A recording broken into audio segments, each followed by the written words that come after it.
우리 바울의 서신서를 볼 때 우리가 한 게 꼭 기억해야 되는 것은 바울의 초점은 예수님을 모르는 자에게 맞춰 있는 것이 아니라 예수님을 알고, 즉 교회에 모여 있는 사람들을 향하여서 맞추어져 있다는 것을 우리는 바로 알아야 됩니다.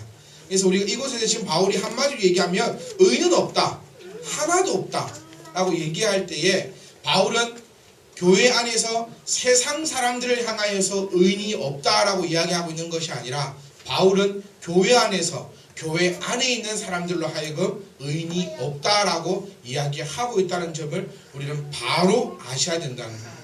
우리가 생각할 때 항상 나는 의인입니다. 예수 믿는 우리는 의인이고 예수 안 믿는 저들은 악인이다 라는 그런 생각을 혹시 갖고 있지는 않은지요. 나에게는 심판이 없고 예수 믿지 않는 저들에게만 하나님의 심판이 따를 것이다 라고 혹시 생각하고 있지는 아니한지 내가 나의 스스로 한번 돌아보셔야 합니다. 로마서는 로마에 있는 교회에게 보내는 바울의 편지입니다. 로마의 교회는 누가 세웠는지는 아무도 모릅니다. 바울이 세운 교회는 아닙니다. 로마서는 추측하건대 바울을 통하여서 그리스도의 복음을 영접한 자가 로마로 돌아가서 로마에서 교회를 세우지 않았는가. 그리고 그들로 하여금 로마에게도 교회가 세워졌고 그들로 하여금 로마 교회도 상당히 부흥하였음을 알 수 있는 사실입니다. 로마는 참 웃깁니다. 이렇게 한번 생각해 볼게요. 대한민국, 한국 땅에는 누가 살고 있습니까? 한국 사람이 살고 있어요. 우리 인식에는 그렇게 되어 있습니다. 근데 정확하게 얘기하면 한국 땅에는 한국 사람뿐만 아니라 다른 외국인 사람도 살아가고 있습니다. 우리는 초등학교 시절에 초등학문부터 배워온 학문이 유일민족 사상을 많이 배웠습니다. 단일민족. 우리나라는 단일민족이다. 그런데 이것도 엄밀히 따져보면 우리는 단일민족이 아니죠. 뭐 고려시대, 뭐 몽골로부터 우리가 요즘 아주 유행하고 있는 기황후. TV 얘기를 해야 눈이 번쩍번쩍 되더라고요. 성경은 몰라도 기황후는 알잖아. 안 봐요? 안 봐요? 뭔 일이 돼요? 기황후 얘기가 뭡니까? 몽골족이 징기스칸이 세운 나라가 원나라예요. 그 원나라가 고려를 침공합니다. 7차에 의해서 침공합니다. 그래서 약 28년간 30년간 고려는 원나라로부터 아주 힘든 삶을 살아갑니다. 어디까지? 위에서부터, 개경에서부터, 함경도에서부터 제주도까지. 그래서 제주도에 가면 뭐가 있죠? 삼벌초군. 안 들어봤어요? 제주도 끝까지, 제주도 땅까지 밀리면서 그들에게 굴복하지 않았다. 마산에 가면 마산의 명물 몽고 간장 들어보셨죠? 몽고 간장이 마산 명물 몽고 간장. 그것이 왜 몽고 간장이냐면 마산에 가면 몽고정이라는 것이 있어요. 몽고정이라는 것이 있는데 그 몽고정이 몽골 군인들이 그까지 내려왔다는 겁니다. 중국 지금 말하면 중국 사람들이 고려를 쫙 점령하면서 마산까지 내려와서 그 마산에다가 몽고정, 꿀물을 파서 그것으로 자기가 마셨다 해서 지금도 있습니다. 몽고정. 그래서 그곳이 마산에는 신포동이라는 곳인데 그곳이 마산에서는 아주 예전에 사창가로 유행했던 곳입니다. 이것도 아픔의 역사입니다. 경상도 말로 욕받다라는 말이 있습니다. 들어보신 적 있으시죠? 뭐 공부 예를 들어서 시험 치고 나오는 애에게 아이고 욕받다. 뭐 힘든 일을 겪고 나오는 사람에게 욕받다. 이런 욕받다라는 단어가 있는데 그 욕받다 단어가 바로 이 몽고라고 안타까운 역사적 사실이에요. 몽고정을 그곳에 파놓고 그 주변이 다 사창가에 있는데 그곳에서 몽고 사람들이 고려의 여인들을 검탈하기 시작합니다. 그리고 검탈하지 않으면 그곳을 불바다로 만들어버렸습니다. 그래서 그 마을을 지키기 위해서는 처녀가 가서 검탈을 당해야 되고 그 검탈을 당하고 나오는 그 여인에게 내뱉었던 말이 욕받다. 욕자가 그 한자로 그 욕자입니다. 결코 좋은 의미가 아닙니다. 그때 우리나라는 아시다시피 원나라와의 혼인을 통하여서 왕족이 이루어졌습니다. 그래서 사위국이 되어버려요. 고려는 원나라의 사위국이다.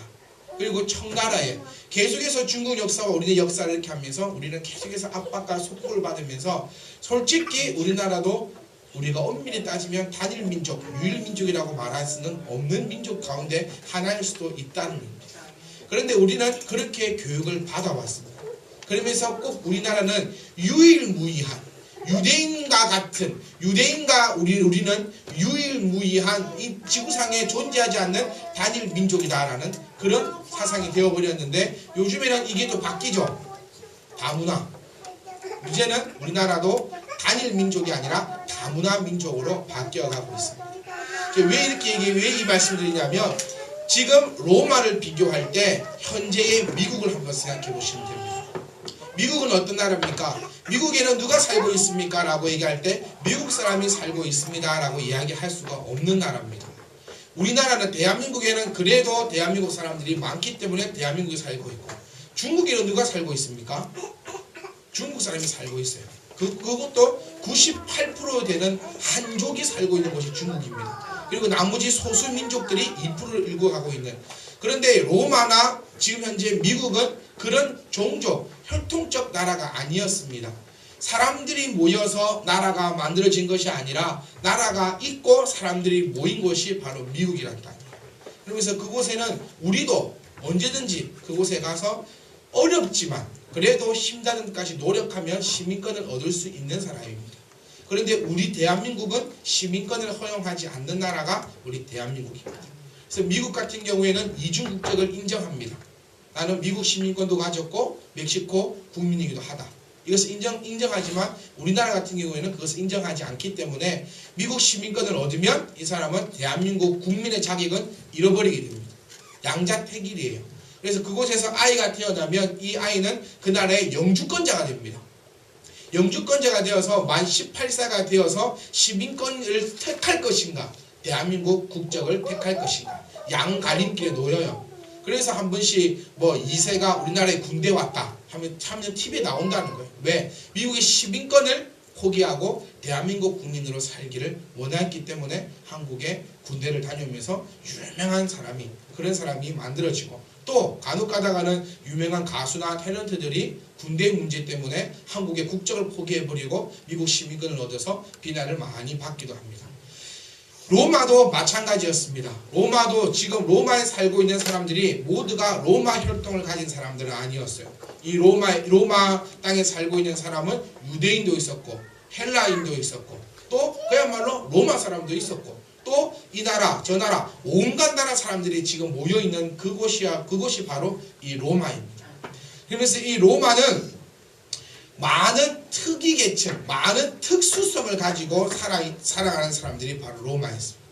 우리가 바울을 얘기할 때 로마 시민권자에 대해서 얘기를 많이 합니다. 로마 또한 힘든 일을 겪을 때마다 바울은 이렇게 고백합니다. 나는 로마의 시민권을 가지고 있는 자다. 그래서 로마 외에 다른 나라에서 바울을 심판할 수가 없게 된다는 겁니다. 바울이 그 나라에 가서 고린도에 가서 감옥에 갇힙니다. 그런데 그곳에 잠깐 있다가 다시 풀려나게 됩니다. 왜? 나는 로마 시민권자다. 이 말 한마디를 통하여서 고린도에서는 그를 억압할 수가 없었다. 로마 시민권자에 대한 권한은 이렇게 한번 생각해 보시면 됩니다. 문헌마다 조금 틀리긴 하지만 로마 시민권을 가지고 있는 사람은 자신의 종 10명을 이유 없이 때려 죽여도 아무런 문책을 받지 않는 사람이 로마 시민권자였습니다. 이만한 권력을 가진 사람이 로마 시민권자였습니다. 그런데 이 로마 시민권자들을 향하여서 바울은 오늘 편지를 통하여서 그들을 책망합니다. 의는 없나니 한 명도 없다는 것입니다. 교회 안에 많은 사람들이 모였을 겁니다. 로마에 지금 세워진 교회 안에 예수 그리스도를 믿는다는 교회 안에 많은 사람들이 모였습니다. 그 중에는 오늘 성경이 얘기하고 있듯이 그러면 너희는 어떠하냐? 우리는 나으냐? 결코 아니라 유대인에게나 헬라인에게나. 이 두 명이 의미하는 바는 뭐냐면 유대인은 자기네들 스스로 생각할 때 태어날 때부터 경건한 자로 자기네들을 인식하고 있는 사람들. 나는 혈통적으로 죄가 없고 혈통적으로 거룩하며 혈통적으로 복 있는 사람이다라고 생각하는 게 유대인입니다. 헬라인은 어떤 사람이냐? 이 사람들은 혈통적으로는 건건하지 않지만 나는 태어나서 나의 노력과 나의 행위를 통하여서 유대인들과 같이 하나님 앞에 똑같이 나아가는 거룩한 자라고 인식하고 있는 사람이 헬라인입니다. 그래서 예수님 말씀이나 바울이 전했던 말에 보면 항상 유대인에게나 헬라인에게나 이 단어가 많이 사용되고 있습니다. 이들의 생각은 이랬습니다. 이들은 교회 안에서 또 사회생활에서 어떠한 생활을 있어서도 자기들은 죄가 없다는 그런 특권 의식 가운데 가지고 살았던 사람들이 바로 이 유대인과 헬라인이었습니다. 그리고 바울이 결정적으로 순교하게 되는 이유도 바로 이러한 말 때문에 바울 또한 결정적으로 순교하게 되는데 결정적인 타격이 됩니다. 그럼 우리가 세상을 살아가고 하나님의 말씀을 보고 신앙생활을 할 때에 내 눈이, 내 마음이, 내 뜻이 어느 곳에 있느냐에 따라서 그것이 복되기도 하고 저주스럽기도 하다는 것입니다. 예수님을 못 박은 이유가 무엇이었습니까? 하나입니다. 성전 모독죄. 내가 성전을 허물었다가 3일 만에 다시 쌓으리라. 이 말 한마디로 예수님은 십자가를 치게 됩니다. 바울이 왜 단두대에서 이슬로 사라졌습니까? 유대인들과 헬라인들, 나아가 로마 사람들을 향하여서 너희는 죄인이다 라고 외쳤기 때문에 우리가 영적으로 바라본다면 우리가 썩어 없어질 것을 바라는 것이 아니라 영원히 있을 그 상을 바라보는 눈으로 보고 들었다면 그것은 정말 복된 소리였습니다. 그런데 그렇지 못하고 세상적 관점에서 바라보니 예수님의 소리는 십자가에 매달아도 될 만한 당연한 죄였습니다. 바울의 말도 맞았습니다. 우리는 지금 어떠합니까? 여러분, 우리는 의인이 아니고 죄인입니다 라고 얘기할 때 혹시 여러분 마음에 분노가 일어나는 사람이 있습니까? 나는 의인인데, 나는 죄가 없는데 왜 나더러 죄인이라 하느냐? 혹시 그런 마음이 지금 있는 분이 계시다면 그 사람들이 바로 유대인과 헬라인이라고. 그 사람들이 바로 영적인 눈을 뜨지 못하고 육적인 눈을 들어 바라보고 있는 사람이라는 것입니다. 이 사람들은 바울을 용서할 수가 없었습니다. 자기가 누굽니까?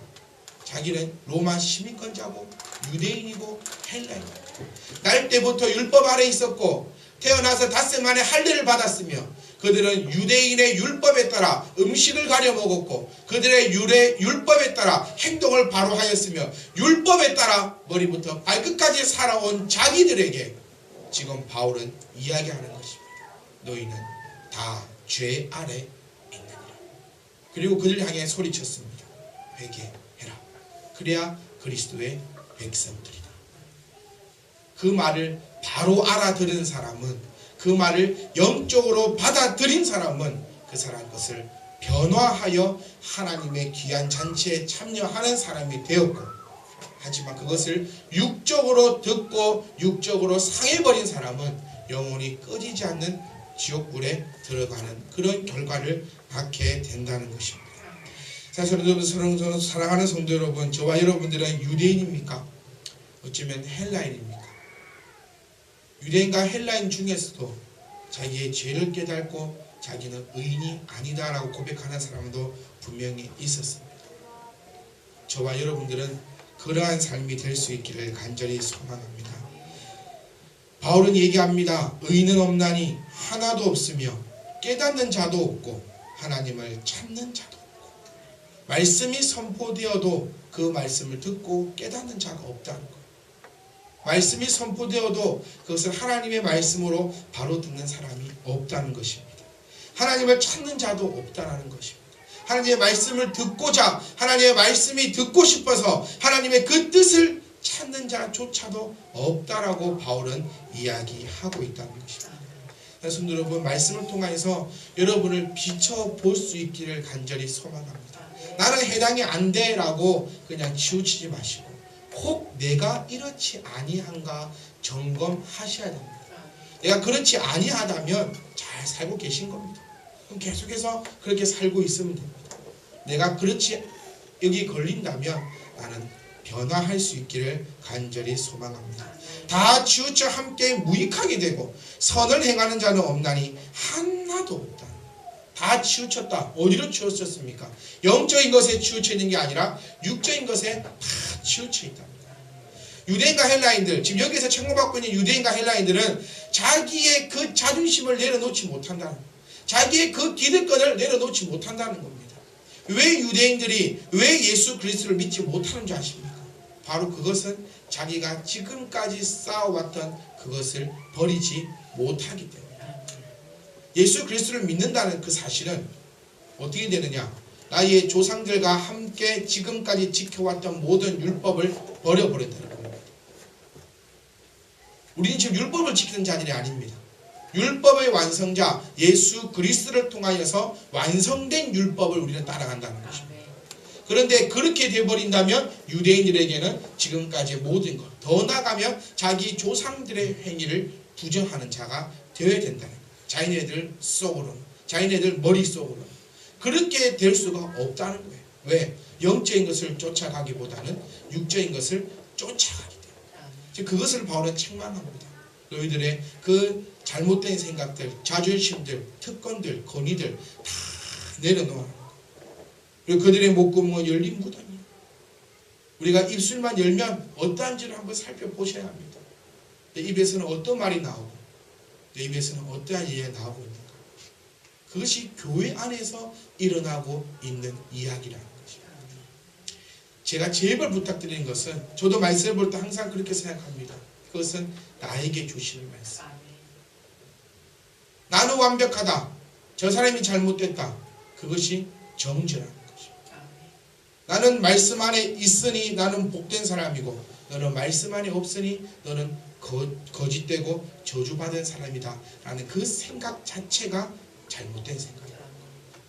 주님께서 말씀하십니다. 정죄하지 말라.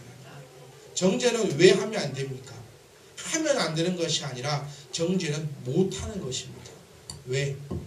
내가 누구길래 저 사람을 정죄할 수 있냐는 겁니다. 정죄는 완벽한 자만 할 수 있습니다. 바울도 정죄하지 않았습니다. 바울도 그 어느 누구도 정죄하지 않았습니다. 정죄는 오직 여호와 하나님만이 하실 수 있는 일이시고 그 정죄는 이 세상 끝날 그 심판날에 우리 하나님께서 하신 일이 바로 정죄라는 것입니다. 내가 사람을 정죄해버리고 내가 판단한다는 것은 하나님의 그 권한에 대해서 내가 도전하는 것이다.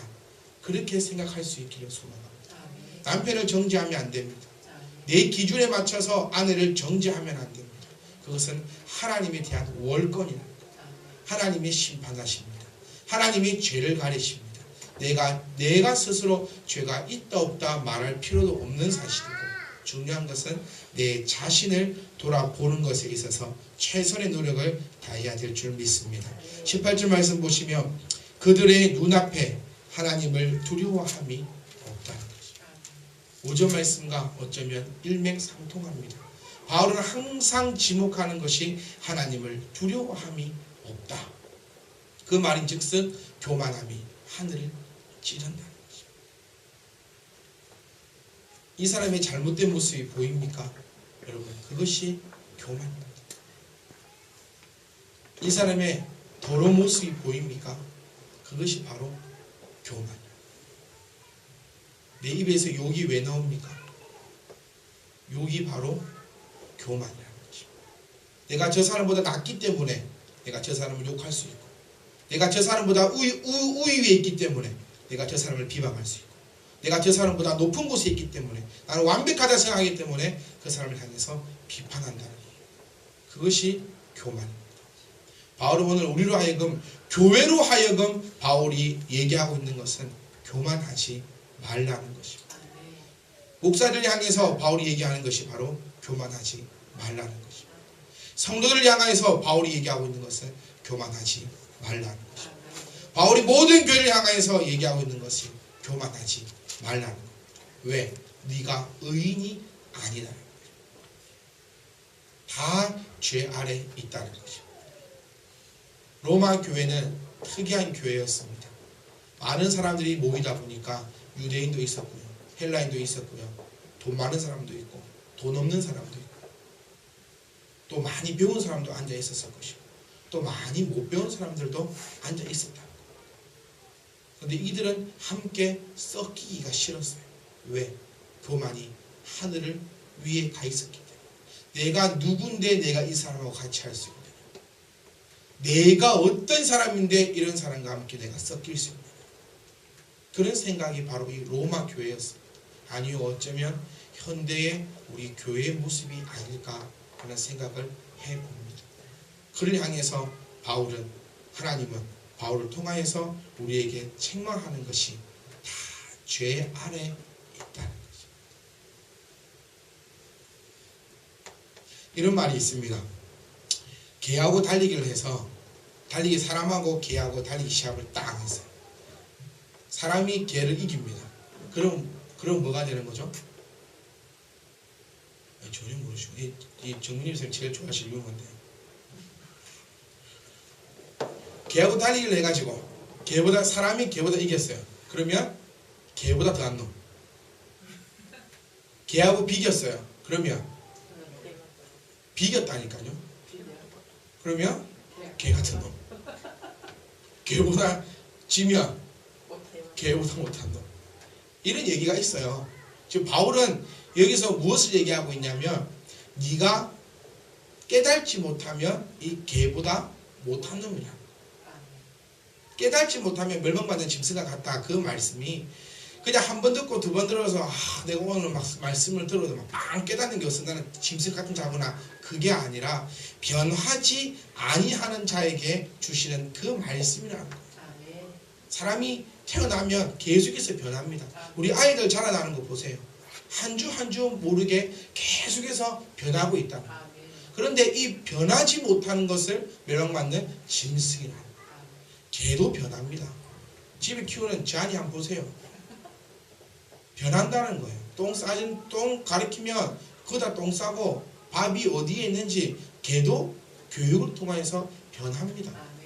근데 그것이 자기 생각에 의해 변화되는 것이 아니라 그것은 맞지 않기 위해서 어쩌면 살아나받기 위해서 내 자신을 개 같은 사람으로 만들지 마세요. 내가 하나님을 섬김에 있어 복 하나 주면 내가 하나님을 잘 섬기고 내가 하나님한테 매 한 대 딱 맞으면 내가 또 잘해야겠구나. 이게 어쩌면 개 같은 삶이라는 욕이 아닙니다. 개하고 똑같다는. 개는 어쩝니까? 개 훈련시킬 때 앉아 잘했어요. 그러면 과자 하나 줍니다. 못합니다. 그러면 종이 말아서 주둥 때립니다.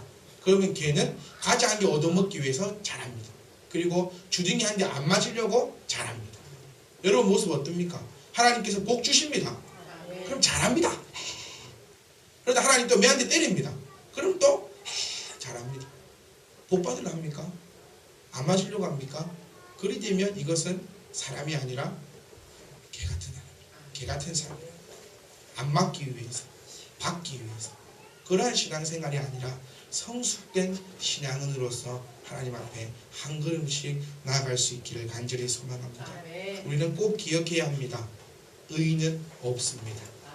우리 모두가 다 죄 아래 있는 사람들입니다. 예수님의 그 생각해 보세요. 가늠한 여인들을 향하여 가늠한 여인을 향하여서 돌을 던지는 사람에게 지 없는 자는 돌을 쳐라. 어쩌면 현대 교회면 분명히 한두 명은 들어쳤을 겁니다. 왜? 자신은 죄가 없다고 생각하기 때문에. 저는 그런 목사가 되지 않기를 간절히 소망합니다. 여러분들도 그러한 성도가 되지 않기를 간절히 소망합니다. 저희 모두는 죄 아래에 있는 교만하기에 짝이 없는 그런 교만한 자들입니다. 그래서 바울처럼 내 몸을 쳐서 복종할 수 있기를 원합니다. 그리고 18절 마지막 말씀처럼 하나님을 두려워함이 없다는 이 말씀하고 나와는 상관이 없기를 간절히 소망합니다. 꼭 기억하세요. 옆에 사람이 좀 못합니다. 제가 부족합니다. 제가 교만합니다. 제가 어리석습니다. 그것을 심판하실 분은 하나님이십니다. 여러분들이 부족합니다. 어리석습니다. 교만합니다. 그것을 심판하실 분은 하나님이십니다. 심판을 받으라는 얘기가 아니라 우리는 서로서로가 위로하고 안아주고 함께 할 존재들이지, 내가 교만하여 정죄하고 용서하지 못하고 때리고 그렇게 할 만한 위인들은 절대로 아니다라는 사실. 목사가 권력자도 아니고 권위자도 아니고 내가 교회를 몇 년 다녔기 때문에 내 계급이 군대처럼 올라가는 그런 것도 아닙니다. 우리 예수님처럼, 바울처럼 가면 갈수록 더 낮아지고 5절 말씀처럼 더욱더 희생하고 사랑하고 용서할 수 있는 그런 하나님께서 원하시는 천국 백성들이 다 될 수 있기를 간절히 소망합니다. 한 주간 살아오시면서 꼭 기억하십시오. 의인은 없나니 하나도 없다. 그래서 사람으로 하여금 상처를 받을 필요도 없습니다. 왜? 그 사람이 의인이 아니기 때문에. 그 사람도 나 같은 똑같은 죄인이기 때문에 사람으로 하여금 상처받을 필요도 없다는 사실이다. 인정하면 돼요. 의인은 없나니 하나도 없고 나는 날마다 쳐서 복종함같이 하나님을 두려워하며 날마다 한 걸음씩 나아가겠습니다. 그래서 하나님께서 우리에게 허락하신 하나님의 뜻을 이루어 나가기에 부족함이 없는 삶이 되시기를 주님의 이름으로 축원합니다.